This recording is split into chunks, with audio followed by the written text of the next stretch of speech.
Gakita. Bayramınız mübarek. Bayramınız mübarek dostlar. Navruz mübarek bulsun. С праздником Наурuz. Har bize uğur getirsin. Языки разные, праздник один. В полилингвиальной школе 17 национальностей. Сегодня Азербайджан, Башкирия, Узбекистан, Киргизстан, Ингушетия. 7 диаспор приглашают за семейный стол. Сегодня у нас праздник, большой праздник, так скажем, Наурuz. Навруз, Новый день или Новый год по солнечному календарю отмечается уже 3000 лет. Кавказские, иранские и тюркские народы встречают весну и празднуют день весеннего равноденствия.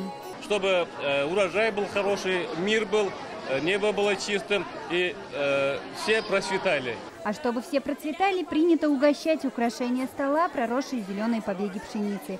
Символ рождения новой жизни. Мира и хорошего урожая. В полилингвиальной школе обучают на 3 языках. Но батга, шула, буламык или просто каша. У каждого своя.